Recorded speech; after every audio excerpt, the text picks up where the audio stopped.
Hello, everyone, and welcome to Talent League. I am Uncooked. I am joined over there by Puffer Bob, and we have some good games for you this evening. Once again, I mean, it's good games every time, let's be honest, but it's time for our major division. And like I say, we have 4 games for you this evening. And our first one, which we're going to talk about right now, is FireBird's Esports versus BLUEJAYS Talents. Puffer Bob, what do you think about the teams? Well, personally, Hmm. I have not seen FireBirds in actions. I'm just Okay. gonna say it straight up. But from what I've seen from Blue Jays, they can be quite I'll say it like this, explosive. They have their own type of aggression. It's not seen just everywhere. They're Yeah. like a new level. But, you know, since I haven't seen Firebirds, Hmm. actually wait, it's ironic. Firebird and Blue Jays. Isn't this just type of a yin yang Yeah. situation we're going on with here? Yeah. Hmm. It's like West Side Story. There we go. They're just gonna start clicking at each other around this street. Maybe. And Maybe anyway, it's yeah. yes. I'm just gonna stop waffling because it's bad. Right. Should we have a look at our map bans? Let's just take us through, and if you just want to say something about the maps, then go for it. So banning Villa, Blue Jays banning Oregon, Firebird banning Clubhouse, Blue Jays banning Border, Firebird banning Bank, Blue Jays banning Skyscraper, Firebird banning Theme Park, Blue Jays banning Cafe Dostoevsky, which leaves us with Chalet. That's where we're going to see this very first match. Very first map here is going to be Chalet. What are your thoughts on, that whole ban process, the map, Whew. all that jazz? I'll be quite honest. I'm quite surprised that actually Clubhouse, Villa, and Oregon were picked off just in an instant. It seems like, I mean, Yeah, Chalet has been becoming popular. I mean, like, one of the more common maps. It used to be never picked. It came in. yeah, Now it's one of the more common ones. But to be honest, I was expecting Oregon. I've just getting used to it, and it's getting really depressing slowly. But of yeah, course, both teams are ready. So while they're loading in, while they're doing their bans, we should start off first. But Chalet, yeah. of course, an attacker-sided map. But I feel like if on defense you're good, let's say, right, if you can secure a 3-3, you're looking at quite a good just future endeavors, I guess you could say it. As an attacker, you have to get a 4-2 at least to just be looking at a decent chance to be winning. But yeah, the Yeah. attackers and the defenders, I would say, to get banned, of course, would be Cade, Thatcher. While though main wall is not as important as on Clubhouse or let's say Oregon, it's still big deal. Still cuts off an insane amount of rotation. But the first ban is going to be Nook, a very deadly operator, the grenades and the FMG9 in hand, and no one can see her coming. No one really can. So I Yeah. mean, it's a reasonable pick. Absolutely. And I just wanted to point out because you said, you expect to get 4 rounds on the attack, but that's not really what we've been seeing. Every map, especially, in the current meta, things are very, very balanced. And Mhm. it's honestly one of the more exciting times of Siege from, when I've been casting. But one thing is the operator bans are now more than ever extraordinarily influential on the sort of sidedness of the game. You leave knock open, you leave one of these operators that is now a fairly common ban, and you might just be looking to have a tough time on your defense. But the same thing as well, banning out knock, great idea. Banning out Flores, that utility can come in so important to just deny the setup that the defenders have. Valkyrie as well, like, once again, the intel that she can provide is just so powerful. And this last one, Wamai, once again, so we're not seeing that classic Thatcher Kaid, which means we're going to see, quite an interesting setup. But, we have those impact EMPs now. We have Thatcher now being left open more often than not. And it's allowing, more opportunities for tricking, and it's making the game a lot more dynamic. And we're seeing a lot more uniqueness in the strats that both attacks and defense are bringing. Yeah, most definitely. I mean, I kind of agree with it. While though Attackers doing the need to bans locate can and affect defuse as many attackers bombs a as they lot can. more as a bit more defenders, because defenders do rely on utility. That is correct, but attackers Yeah. still need to clear it out with something, which that's what they get affected by those bans so much. And Yeah. you could say the same with defenders, but I think they can hang off a bit better. As though, let's actually talk about the loadouts we have here. You said versatility, you said, you know, the more bandit tricking, all that type of stuff, the dynamics. We always love to see them, and I feel like that's more like giving access to more counterplay. You know, you have the bandits, grenades kill, stuff like that. But you know what's interesting? We're already seeing a quite interesting combo. I mean, Sin's being used, that's nothing new. He's a great just smoker in general, but the Amaru, although she has great guns, she's unpredictable, but she at the same time is one of the riskier operators. And on defense, well, I'm not gonna say Jaeger, Castle, Mute aren't default bans, especially here. Maestro being great for just common, you know, utility and destruction, all that type of stuff. Azami is quite interesting. You know, she can block off, although I would feel like mostly you can either have, it's kind of the Wamai Jaeger situation, you know, you have a Wamai or a Jaeger. It's surprising to see them both, so I feel like Castle and Azami just puts in some sort of work. And, you know, as we're talking about putting in work, that's going to be Maestro getting put off the charts with another kill onto the Mute. JST with another one.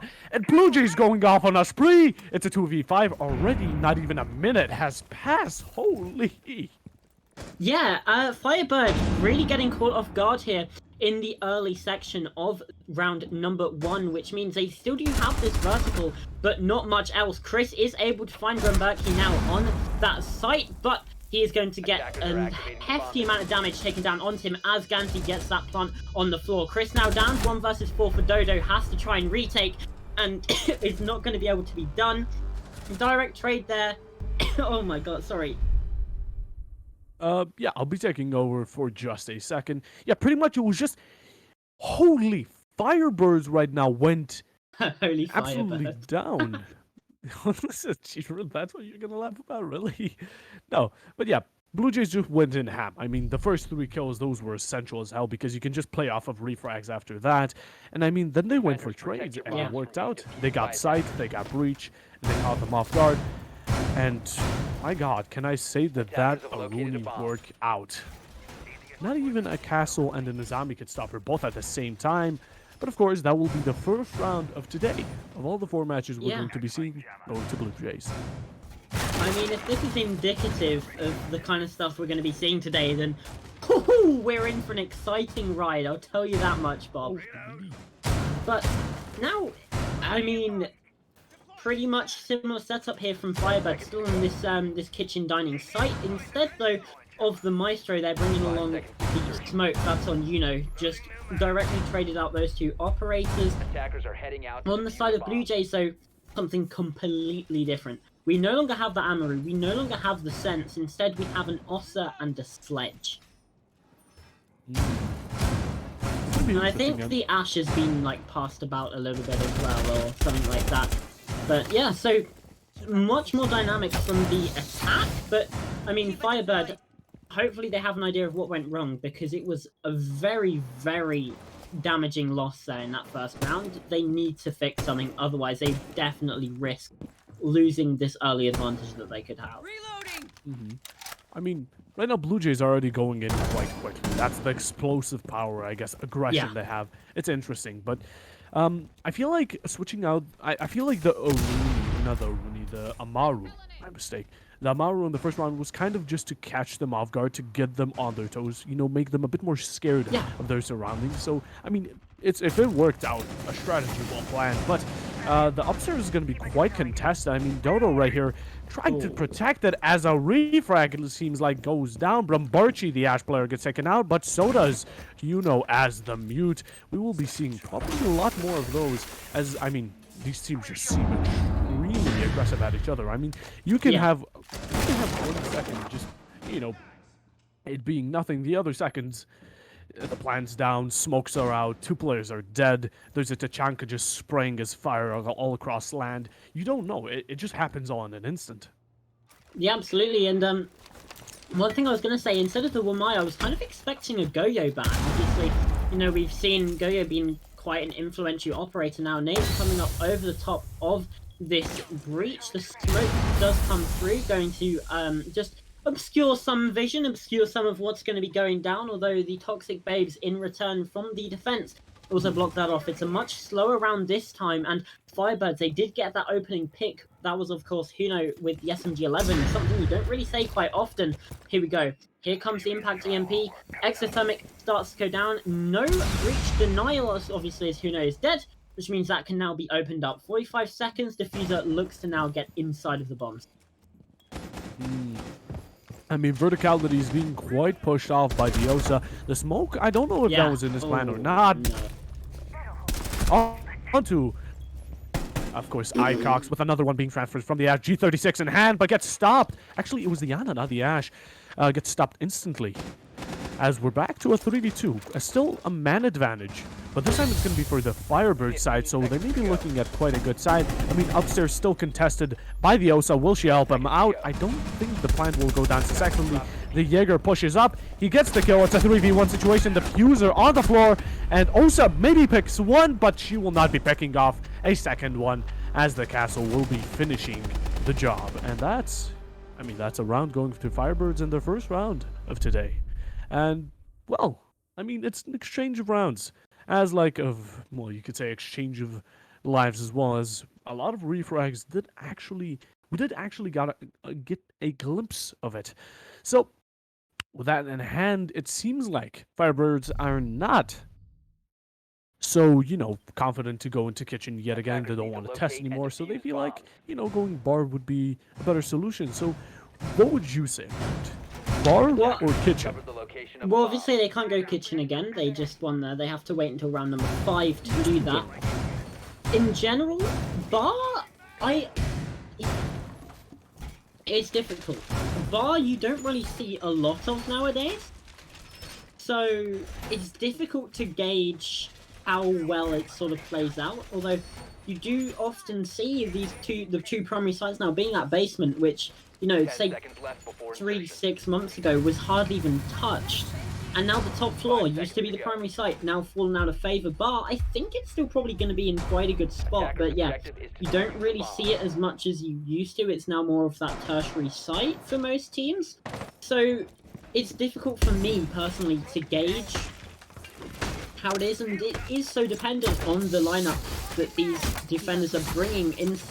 Opting not to take that shield there onto the mezzanine, instead using the Kiba barriers of Martin on the Azami to hold that area down instead. And Brombayachi, once again, an early entry into the building, but this time not taken out first. Claims his first kill of this game, and that's going to be Dodo falling on the Malusi downstairs.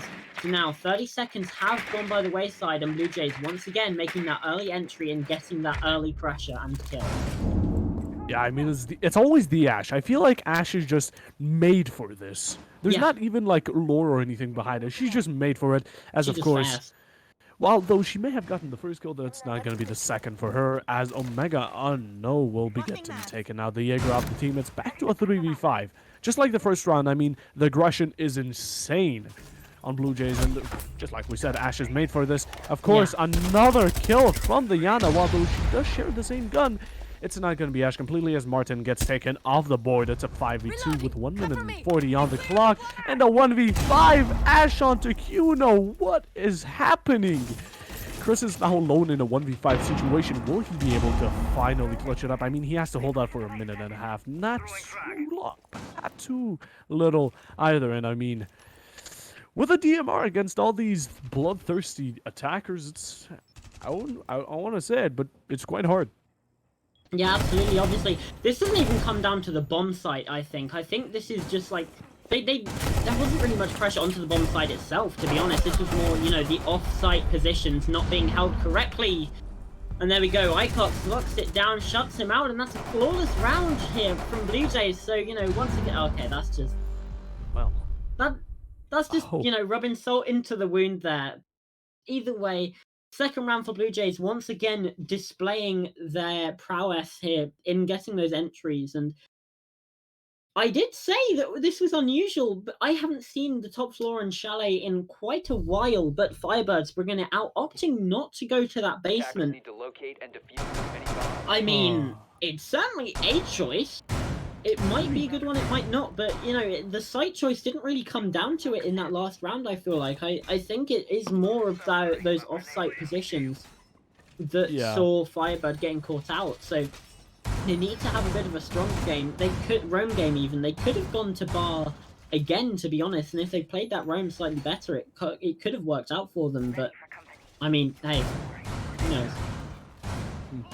Yeah, I feel like the problem with upstairs isn't necessarily the positioning, although the half-wall blocking the main plant is, it's a bit naughty, but you know, it is what it is. But I think the one thing that makes it hard is the amount of rotation cutoff you have. You want to play in piano, there's a window there. Same with bathroom, same with both sites. And right next to Solarium, actually in Solarium itself. So you literally have rotation cut off everywhere. So although you can stick to a position, it's going to come down to grenades and abilities that will just flush you out until you kind of give up or just, you know, take the defeat. But yeah, it's upstairs. It's a weird set. You have to play off of it as Martin taking really heavy damage. I mean, yet again, BLUEJAYS are just, they're insane. You know, trying to help out from below. Will the C4 land? It doesn't seem like he has one.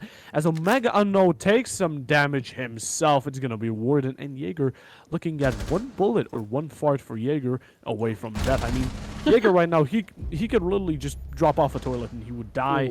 As well, talking about that, that's going to be Chris taking the first one as a bit of a refrag, not a full one. He seems to happen onto Brumberchi, gets confirmed by the MPX. Quite not too strong of a gun, but you don't underestimate guns. That's just logic. And oh, Warden getting dropped down. They're all so low. I mean, look at this. Downed. Huno on about 10 HP. Martin even lower than that. It's just Dodo. But either way, it is still the kills going the way of FireBird's Esports. Somehow they've been able to find two, and now they're 2 men up. They don't have a Thunderbird or a Doc, so this HP is all they're going to get.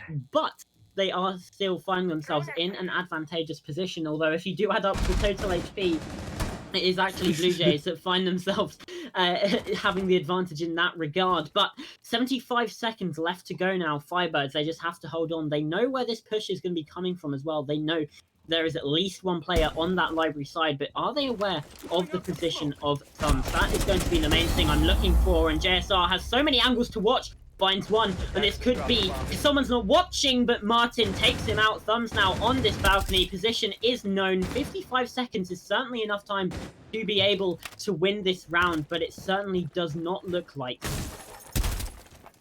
Yeah, I mean, Thumbs right now in a really difficult situation. Although, I mean, Dodo's going to be finishing the job, but I wanted to say Thermite could literally throw a smoke grenade into someone and they would drop dead. That's literally the HP advantage. But, you know, the defenders are good old FireBirds, the absolute mad lads. You know, they proved something to us. Headshots do matter. They really do. And although they didn't take any, they could give off quite a lot. And Brumberchi, I mean, his ash is just off the charts. But today, or at least this round, she was quite shut off, as we're going to be going downstairs. Well, it's a myth to see this in common. It's like a legendary Pokemon. You don't see this. Not anymore. Not anymore. What have I been missing on this past month? Holy. Yeah. I mean, especially in Tier 1, it's now a very popular site, you know. Now that the meta sort of shifted away from the sort of LMGs and everything, this basement site has actually become quite a defensive stronghold, obviously for the defenders. The default plant spot, you know, teams got really good at defending Snowbill, so play has shifted more towards this wine cellar and this kitchen side of the map, and it's in really quite an interesting place at the moment, to be honest. You know, teams started going, okay, so wine is now being really well defended. We'll shift over to attacking the wine cellar, and then, you know, now teams are actually paying attention to that side of the map, whereas before the only setup that happened was over by Snowmobile. But yeah, no longer the case. Ooh. I'm ready to get fascinated, that's all I'm going to say. And you were right, I mean, it's just siding towards Trophy side, although they don't... You know, when Chalet released back in the good old days, it was just go for main breach or die. You know, now it's shifted to all of this, all of that, and it's going to be quite interesting to see, as we also have a lot, and I mean a decent bunch of roaming coming from FireBird, just in general, just throughout the entire, like, round. We have a Jaeger, we have a Malusi, while they're ready for them. Well, FireBird to be ready for that. Buck as a pre-fire comes onto blue stairs. That's going to be Jaeger. A first kill yet again dropped by BLUEJAYS, looking quite nice towards them. And, well, Melusi's still left alone. Will she be able to stand her ground? Maybe get a flank off? That could just change the tide of the game. We'll have to see. Absolutely. Trip and just stop streaming and put in like to be continued screen. Just because why not? Yeah, okay. Sure. You know, not having the greatest start. 0-5 right now. You know, I'm certainly going to be looking, if he can't do anything on that last defensive round, at least something on the attack, because having 0 kills, I mean, Chris as well certainly isn't doing great, and you do have Dodo and Martin definitely being those superpower players for the side of FireBirds. On the other side, it looks like Thumb's doing a lot of the heavy lifting. And Ramberchi didn't have a great start, now doing significantly better, sort of feeling a bit more comfortable into that role. But now, here we go. Pressure, once again, starting to come down onto this bomb site. TCFG from Martin takes down the Ash of Ramberchi. I just complimented him, and now he is dead. Thumbzo continuing his good work, and it's Chris and Martin to find one once more. So now BLUEJAYS find themselves man disadvantage. 40 seconds. It's still possible. Diffuser still in hand, but it's certainly going to be an uphill battle. Martin, though, is taken out, and the cross is watched by Thumbs as well, but Dodo finds one. Now, it will be a 1 versus 2 clutch if the Aruni can claim this for the side of FireBird. It is Thumbs versus Dodo. Now, 25 seconds. What can be done? Diffuser in the hands of the Yana. And we're just waiting. We're just waiting, Bob. Drones coming out, intel being gathered, and I don't know if he's aware of the position. It's certainly going to be in the right place, but it is the 1v2 to come through from Dodo. Locks it out, and for once in this game, FireBirds have the lead. Holy, I mean, that was intense. We can't say it was one-sided at all. I mean, 1 second it was man advantage, and the other second it was just passed off to another team. And I mean, at the end, of course, although the Thermite did do a great push, forced the Melusi to go forward, making it a 3v2 for their situation. At the end of the day, even though Rooney could still put out a bit of damage, because I feel like people in Siege just in general underestimate DMRs.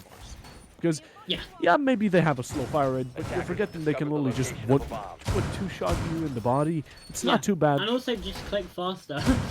Yeah, fair enough. Just be better. That's it. True. I have a bit of an interesting stat for you. I mean, obviously it's only based off of 3 games, but it is still fairly interesting. Obviously, as we know, there are 2 BLUEJAYS teams in the league. We have BLUEJAYS Talents, who FireBird are playing right now, and we have BLUEJAYS Ventus. FireBird have lost 7-3 to Lumina and Vivid. However, they have won 7-4 against BLUEJAYS Ventus. So could it just be a thing where FireBird are just the kryptonite of BLUEJAYS teams? That could be... they've lost 7-3 every other time, but they've won against BLUEJAYS teams. So, like, I'm just saying that in the lead right now, it could yet happen. No way. If this happens yet again, I'm saying, and I will cry myself to sleep. There cannot be counterplay in teams. I don't feel like that's a possible thing. Although it is shifting towards that direction, sadly. I don't want it. No, I refuse. Just the kryptonite of BLUEJAYS. Just as an org is FireBird Esports. Is the Thatcher of the band type. Oh no. Yeah. Oh, but yeah. I mean, we'll have to see. But right now, I mean, a minute has passed. Not too much has been done, but you know, it's interesting we have roleplay from Smoke of all players. Roleplay from...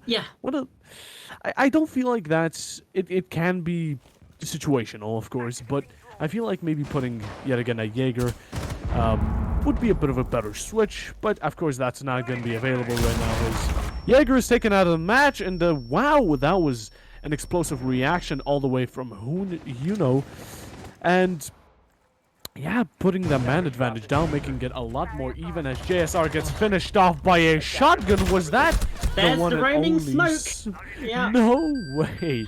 As of course he gets taken out, but so does Sophia. So it's it's just a trade-off of everything. I mean, it seems like it's going in the direction it went previous game as Sophia gets picked up, but will there be anyone able to stop? FireBird down.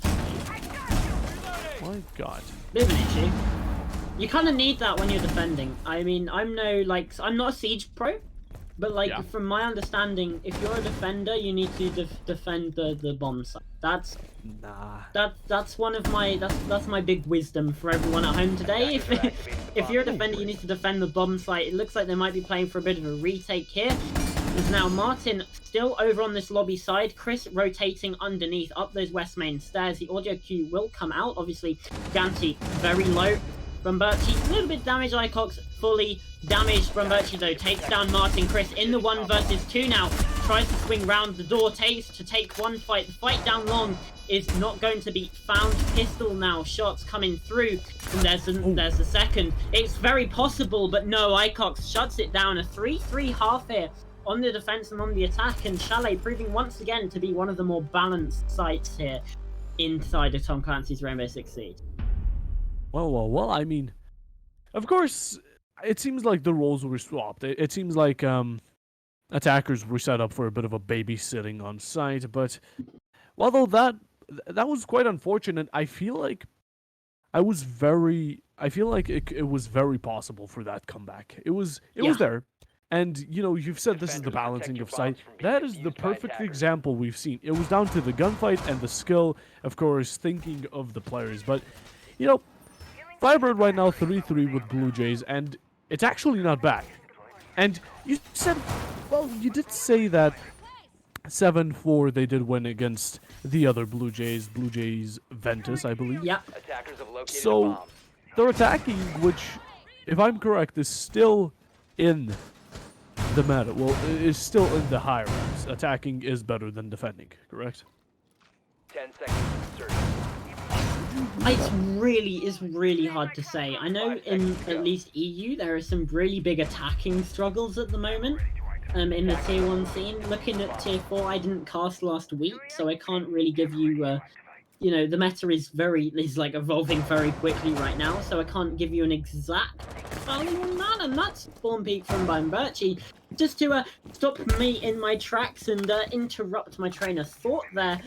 Dodo is going to go down. That's the Yana, so you would say it's not the worst operator to lose. You know, it's not your ace. You know, not the hard breach, but still losing some nades, using some intel as well from the Gemini replicator, and there's a gridlock. So you know, there's that as well from FireBird. So I'm not too sure what's going on there, but what I am sure of is that Chris is able to find Brumberchi, get that trade. If it is a little bit late, it's not quite the refrag, but you know, we now sit at the equal man count 4 versus 4, and Ganti, such a dangerous position, you know, could have found himself just caught out there, but manages to evade capture, evade death, and evade the spear of that Thunderbird.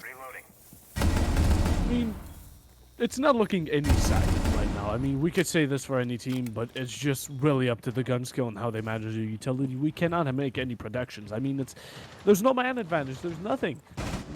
A Jaeger and a Yana got taken out with, which I would say are kind of equal in that situation. So there's no thermite or, you know, smoke being taken out just as a example that are like huge roles in the late game. But yeah, the breach is going down at like 120. Which is, I guess, you could say quite early, so there's a bit of an advantage there. But besides that, I mean, it's really just going to have to look up to how they push, how they react, and all that type of stuff. I mean, there's still 2 C4s on the defending side, which can be quite deadly. But, of course, 2 grenades from, you know, on the attacking side. So, yeah, with 1 minute remaining, the attackers are starting to shift tides as, well, something finally happened. Icox finishing off, you know, so no more nades on their side.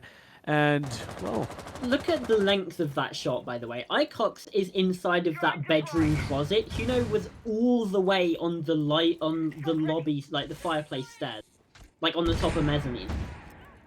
Actually insane. That just shows, you know, the power of those 1.5 times sights. Thumbs finds 1.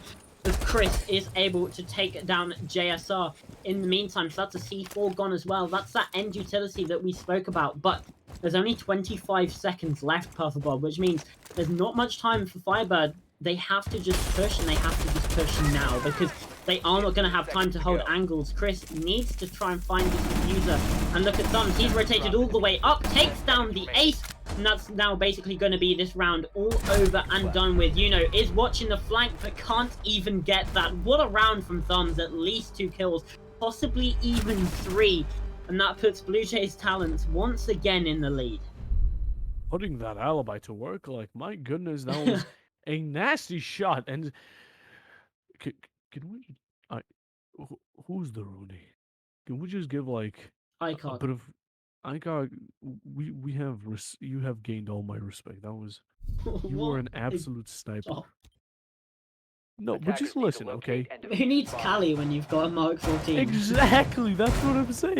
Who needs a fucking sniper when you have that as a team kill comes by onto That's JSR? probably skin related. I would assume that's something. Oh, yeah. It there does we go. seem like it. So, although there's your answer. Yeah, when the disconnect comes through pretty much after, that's pretty much going to be do with skins. So that's unfortunate, but round will play on in this 5 versus 4. Because it's not a technical issue. So, coming into this, looking at the side of FireBird, they have this immediate advantage now. We need them to capitalize. Yes. Well, that may hold true. Well, of course, it's a 4v5. Of course, that is in the move. But right now, you know what? I always love seeing a good old Frost. Because high-ranked players and competitive players hate her, and that's totally reasonable. Frost is literally a pain-like Camkin type to play against, especially on this side. This side revolves a lot of... This side is where Frost first came back into the meta, if I recall correctly, with that top floor library. So, She shines, because not only do you have to pre-fire, pre-aim, just hold angles everywhere, which, I mean, if you have anything above holographic or red dot, you're pretty much screwed. And, although that was a questionable decision... It's probably blocking his view, I'm assuming. I think that's probably what it was, but yeah.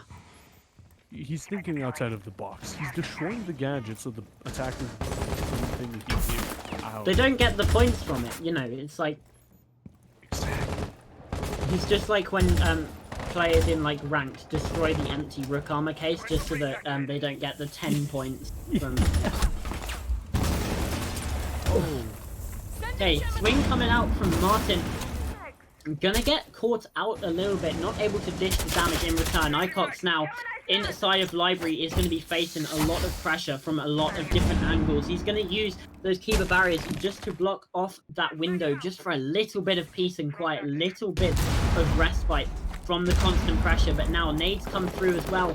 Impact out from the Azami once again, so they want to hold on to this top floor, and Martin is aware of the flank from Thumbs. That's the alibi going down. 12 and 5 now in this game. Still an impressive scoreline, but nothing found in this round. 5 versus 3 for BLUEJAYS Talent, and this might just fall apart on the back of the unfortunate skin-related issue that they had earlier. Now Ganti is looking to pressure up himself, saved by the pillar there, and just has to rotate back down to the side. Icox, he's getting swarmed. That's a Gemini replicator for the players. They won't be too far behind. Martin's on a double kill. 5 versus 2 and 45 seconds left to play.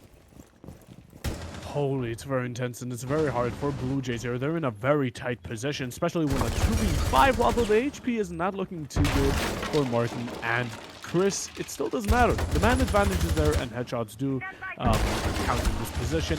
The verticality is coming down on them, although they do not need to waste time. They're just getting shot from everywhere, and they can't get off of it.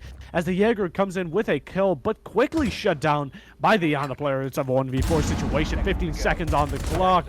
What will we be seeing? And Frost with a nasty headshot onto Hatch. It is. She can waste time.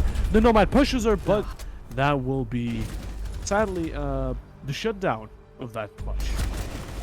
Yeah, it certainly looked doable, but, well, actually is going to be able to be the one to lock that down. Once again, we're level in this game. I mean, I'm no prophet, but this to me screams overtime. We've basically just gone back and forth no team has gotten 2 rounds ahead. We've had some teams get 2 rounds in a Attackers row, need to locate but and defuse there as many hasn't bombs been as a they gap can. of 2 rounds between these teams. It's either been 1 or we've been level, Yeah, which is just madness. Discover the location of a bomb. I mean, at least, I don't want to ruin your theory and everything, but that got completely decrypted when you said that. They're not completely kryptonite, but you know, it seems Yeah. like FireBird is at least holding their ground somewhere. As you said, in most teams they actually got quite dominated. Yeah.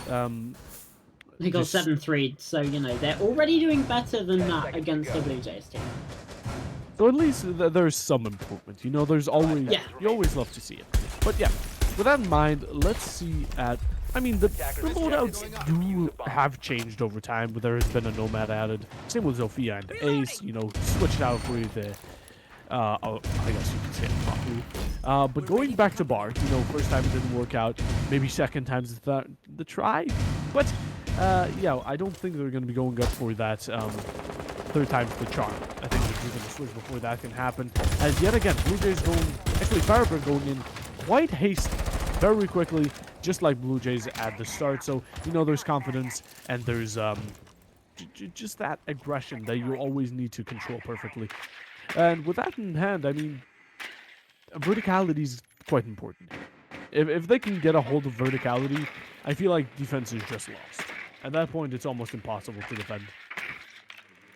Yeah, no, I would agree with that. Obviously, you know, there are some instances where it can be a little bit avoided, and I think I completely just missed what site they're on, but I think is it Bar. it's the bar again. Okay.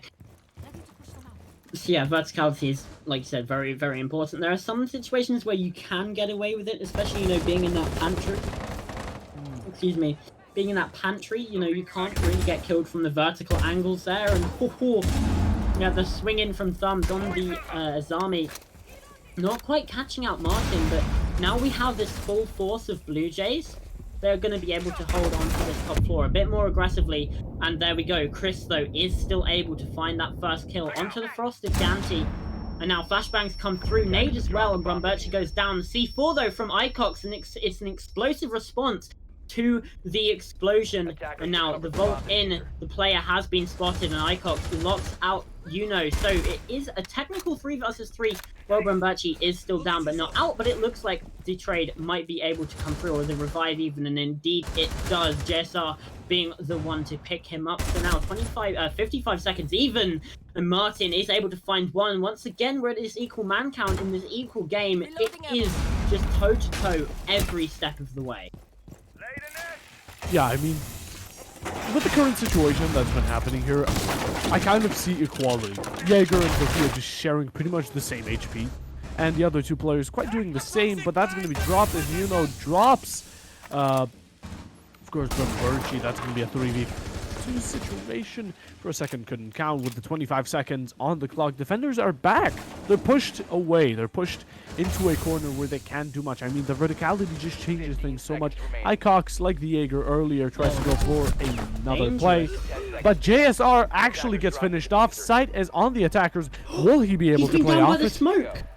Oh my goodness. This is, well, team sabotage. Not clearly, no! but he actually kills the diffuser. There ain't no way. Who Nope, I quit. thinks he can I quit. survive Goodbye. the toxic babe canister, gets injured.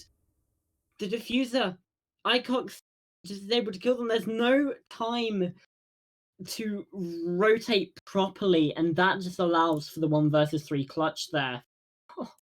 Oh my god. Wow, Blue Jays pull ahead once Attackers again, need to locate 5 and to defuse 4. If as they can many get another bombs as round, they they can. at least confirm 1 point.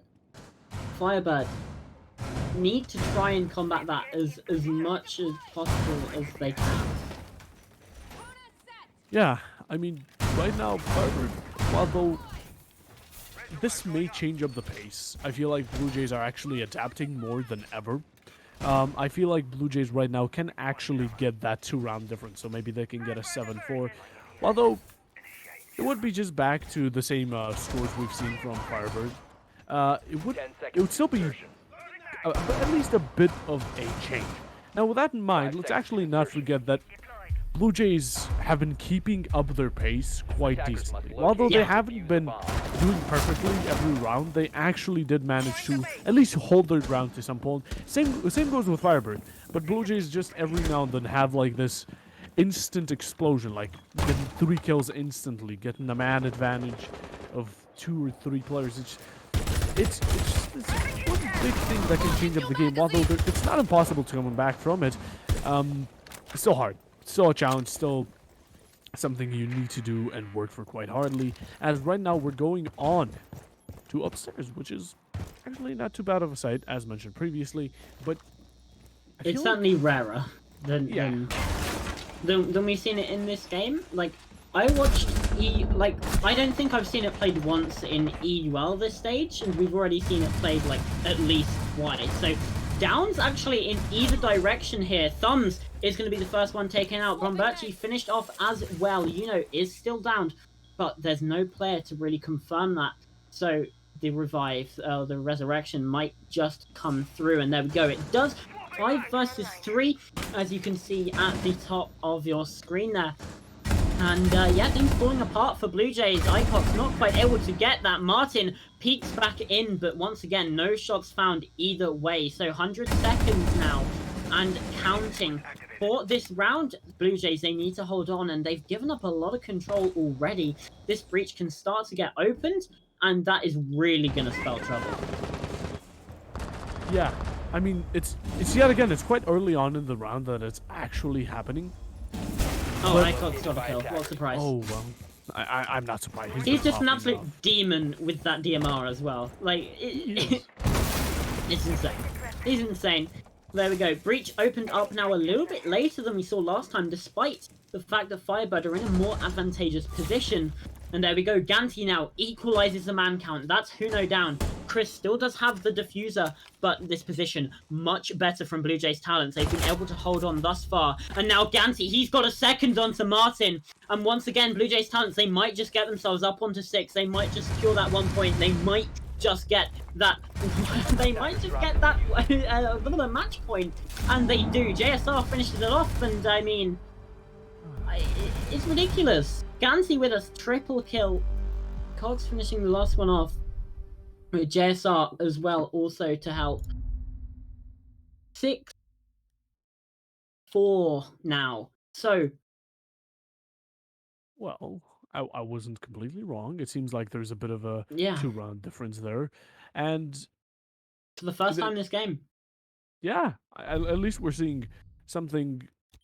Oh, I'm not going to say something. We've been seeing a lot of new things, a lot of exciting things, a lot of moments that got us hyped. And, well, a well play from these players. They've been actually popping off, but Blue Jays are not in such a stressful position as FireBirds. Right now, FireBirds, they need to win 2 rounds in a row, or they lose. It's still quite stressful, but I mean, if they can use that, I guess you could say, adrenaline to their advantage, they may be able to pull it off. And well, we have quite a naughty operator here. Capcan being brought in, one of the surprise operators that you have to keep an eye out for.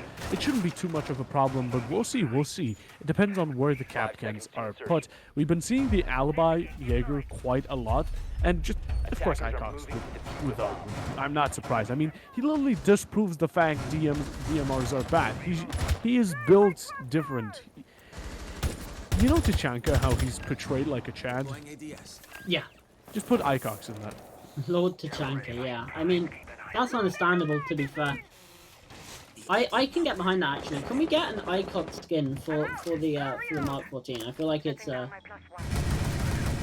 justified. I mean, obviously, he's a tier 4 player, but you know, he's doing pretty well. He's doing pretty well. So, hey, why not? I feel like it would be quite cool. Anyway, into the round now.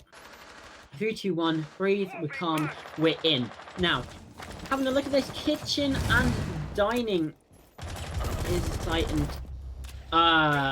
Okay, that's a questionable decision from Icox. It's gonna let FireBirds at least take this early advantage, but they had 2 opening picks and still weren't able to close things out in that last round. Hopefully, things go a bit different for them this time, as BLUEJAYS now as well taken very low, and Martin not quite able to get the spray down across the top of the top floor.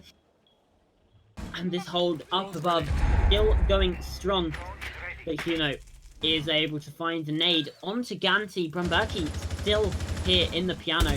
He might not be known, but there it is. There comes the drone rolling through, and his position is now notated. The flick across, but still not able to find it. Dodo is able to lock him down. 5 versus 2 now for the side of FireBird. They look like they're in control of this round, and the C4 up from the mute, that's JSR, is not going to find anything. The rappel just downwards. And now main breach open, JSR has to fall back, has to try and push away, taken down to about 30 HP. And this is not a good position for BLUEJAYS. Thumbs looking to retake this top floor. Shots over, but Huno locks him down, and it's a flawless round from FireBird. They stay in this game, and we might just see overtime after all. It's now 5-6.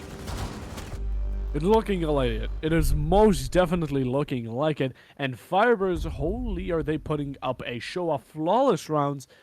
Haven't seen those ones in a while, and they're going to be taking their sweet precious timeout they have today, as they should. I feel like BLUEJAYS should have taken it before this current round that was won by FireBirds have started. I feel like BLUEJAYS should have talked it out, maybe even stopped some sort of momentum for FireBird, but that could have shut off their own as well. So, yeah, while this timeout is actually happening, I mean, what do we think of the current situation? Do you think FireBirds can actually do it? I reckon we might see an overtime here, you know. I think FireBird would not be robbed, but I think it would be very unfortunate for them if they lost 7-5. I reckon both teams deserve points out of this matchup, is what I'm trying to say. I think, you know, it's been toe-to-toe all the way. We've seen some brilliant rounds from FireBird. We've seen some brilliant rounds of BLUEJAYS, but, you know, obviously they need to be able to back up what they deserve, in air quotes, with how they actually play in this round 12, because it could all fall apart from them. Like we've seen in rounds before, BLUEJAYS might just have that up. Fair enough. Fair enough. Oh, the timeout ended. It's now or never. It's either right now. This game could be fully decided. We could move on in the next few seconds, just as we know it, and it all depends on how explosive these teams feel like. And we're gonna be seeing an operator that's not only really strong, but we have not seen yet from today. I believe it is going to be Mira. Have we seen her today? I don't think so. I don't think Mira's been in the show today. But yeah, anyways, I feel like Mira is one of those operators, you know, she's extremely strong, but just because of the team layout, no one actually picks her. She's always useful. Don't tell me I'm wrong. Those black windows of death that give any attacker PTSD besides maybe Thatcher floors, whatever. Those things are always useful. Not only do they give mental damage, they also give damage through shooting someone's head off in the wall. So yeah, I mean, Mira being quite strong, she's always useful to have around. But Thunderbird also, you know, these gunfights have been actually, a lot of the rounds have actually ended up in the defenders taking a lot of HP. I mean, having like 10 HP at most. So Thunderbird is actually going to be quite a fit. You know, back off, get the HP back, go back into the gunfight, maybe get a double kill, get back to HP, and just repeat. I mean, it's all just a repeat action for Thunderbird. So yeah, I mean, the first minute is going to pass by any second as the explosive power isn't there. I feel like they're playing a lot more passively right now. FireBird is playing a lot more passively. I'm not saying they shouldn't. But from what we've been seeing in previous rounds, it's different, yeah. Exactly. Well, mirror window popped, actually. I think that might be up on that top floor just to provide a little bit of sight line over. I'm not actually too sure where that was, because that one's fully intact. Okay, it's going to be a mystery. Diffuser drops on the floor just while FireBirds try and clear out this position here, and Yuno is able to find that opener. He's on the Nomad and takes down Ganti. That's the Thunderbird down, but to be honest, that's not really the worst operator. The one that you don't want to go down this early is JSR on the smoke, because obviously he has the utility that is so instrumental for that late round, for denying the execute. So that's where we're really going to be looking. If JSR isn't able to get any smoke canisters, done, then that is definitely going to be a massive issue. ADS is burnt out. I'm expecting a nade to come through very quickly. As he's found a second onto Thumbs, and that's a superpower player of BLUEJAYS talent now taken off the board. Icox is now one of their big stars, and he's the only one left inside of round 12. BLUEJAYS talents, once again, might not be able to hold on, but they do have something in their favor this time, and that is that round clock. That is that timer. 44 seconds now. FireBirds, they can't be too slow here, because otherwise we could see another 1 versus 3 like we saw from Icox. That in that very infamous round on bar stage. We saw it on this site as Martin finds one. Icox from below is able to get the down, but he's not able to evade escape. Juno finishes him off with the melee. It could be a flawless round here to lock us into overtime as Martin gets picked up. It's all down to JSR, but once again, that timer could prove instrumental. Chris getting the diffuser down, but that's his third, and there we go. That is indeed going to be the flawless round to lock us into overtime. It's 6-6, and we go again. The second flawless round in a row, I believe. Quite possibly, yeah. My God, FireBird is not going down without a fight, as they're going to be going... Absolutely not. I mean, look, the fire's there. The fire in FireBird is getting put out, most definitely. But BLUEJAYS can't actually seem to just work around it. They still haven't taken their time out, which is a bit bothering. I mean, they have it there. It's free. It's literally just someone giving you, I guess, a bit of an advantage. But, it's their own personal reasons. As actually, we're going back downstairs. Still quite a contradicting sight to which it would be. But Cade, of course, joined by some other operators, maybe play a bit of upstairs, can always be a good combination, because why not? Why not? Exactly. So, yeah. On attack, it seems like we're just going to be going default. So, yeah, not much of a change at the operators there. But it seems like the pace of the game has been changing a lot. I mean, the way that these players have been playing is just... They're not as risky, I'll say it like that. At the start, it was just all or nothing, throw it all out, just throw yourself at the enemy, because why not? Become absolute monkey. And it seems like it's going back down, it's just cooling off. Yeah, there are some things though, because obviously we saw Icox with that ridiculous 1 versus 3. That's something FireBird, they might be lamenting here. Because they're not able to get full points out of this matchup. Every single clutch against them, every single flawless round against them, every single close round is going to be something that they're going to look back on and go, oh, we could have gotten 3 points if we just played that better. And, looking back at that 1 versus 3, certainly one of those moments. But either way, I mean, it's certainly... Oh, I'd say it's going to be... I was going to say it's going to be going well for them, but that's certainly not Icox. Finds the opener, a little bit of a wallbang though onto him. It's going to go down to about 50 HP even, as has to dip away. 2 minutes left to play in this round 13, and we can't really gauge anything on the sides, because we've seen it be 50-50 both ways. So any way that this sort of goes is going to be, we could see a 50% win rate overall.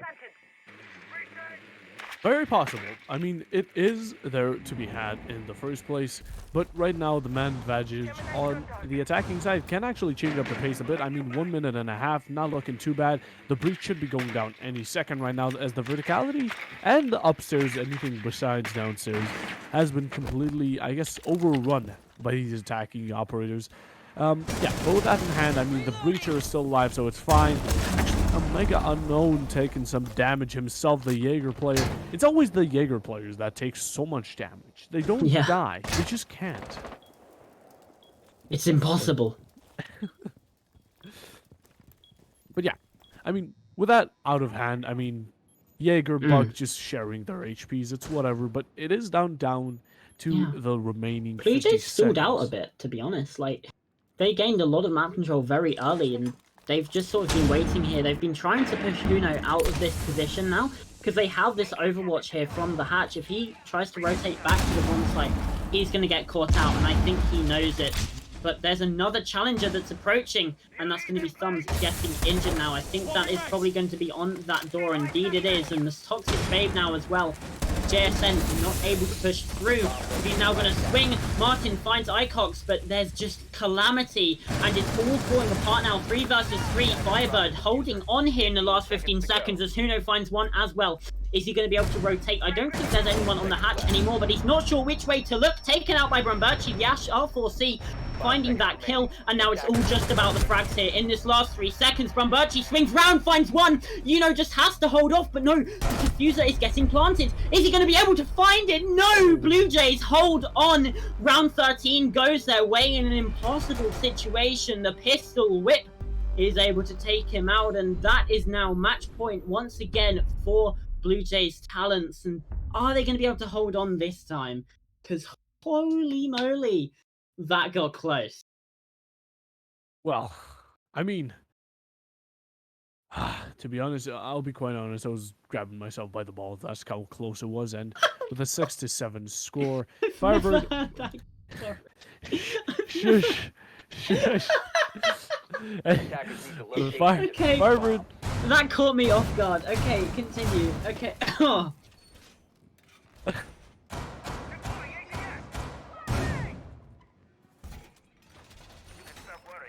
Continue. Come back. Yeah. Yeah, it's... FireBird just trying their best to come back, but Blue Jays are not going to be giving them an easy win.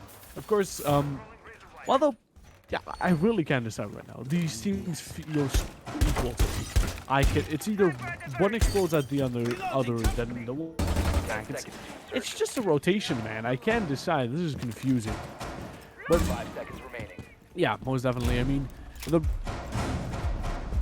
attacker's objective is to locate the bomb. Oh, my PC's dying. Oh god. I thought that was my internet for a minute. I'll let you sort out what you need to do. And yeah, well, coming in now, possibly the final round here, round 14. FireBird, they're looking to go for a sort of north side over approach here. Obviously, they do need to get all the way upstairs to try and attack that bomb site from the side. There's no top-down vertical play, obviously, this being the top floor, so it is all just going to be trying to go from underneath, and JSR is going to take down to what would be a thorn in their side, on the buck.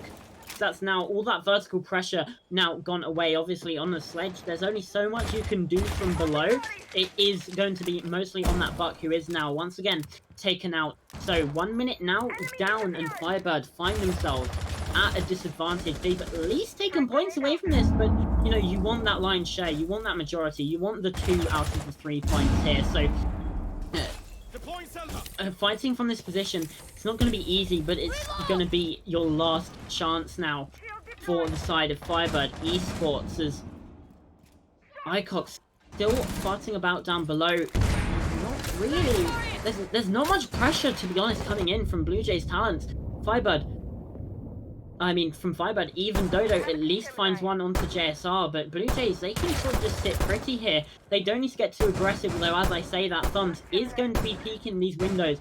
Try and hold them back a little bit more, trying to make sure that Solarium pressure does not go in the hands of FireBird, which means it's going to be a full side rotation now. The south, this mezzanine and library side, is going to be the main area of focus. Huno jumping in, taking out the Prisma.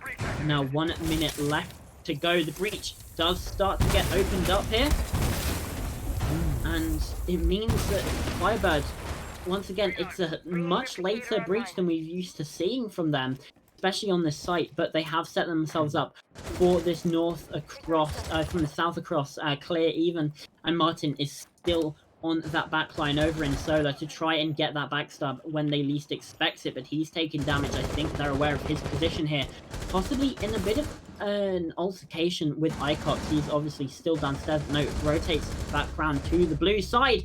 C4 goes out, Huno finds one, but Ganti with the refrag takes him down. 20 seconds here, and the final seconds of this round are ticking away. We saw Blue Jays clutch it out in those dying moments, but I don't know if it's going to be seconds remaining. just the same for FireBird. It's all down to Chris. He has the diffuser, but he doesn't have much health, doesn't have much time. He finds one, finds a second. Hold on a minute here, but he's on 1 HP. The timer is going to be ultimately the thing that ends it all. GG's in the chat, and that was all Ganty needed to do, was just hide behind the desk. And that's 8-6 here to Blue Jays Talents. They lock things out here on Chalet. Getting the win, not quite the full points, and FireBird once again claiming points from a Blue Jays team, just not in the way they would hope. Holy, I mean, that Oh, ending right there. what a game. What a was, game. This game was scary. Oh, yeah, Holy. absolutely. There were moments that actually surprised me, and for what map we got out of it, absolutely fantastic. And, well, GG's to good old Blue Jays. They finally managed to beat the Kryptonite, as you said. And, Yeah. well, with that, I feel like we should take a good old 5 to 10 minute break. Do you agree with me? I would agree with that. So, after this, we are going to be back with, it's actually going to be Lumina versus Kaido after the break. Very nice.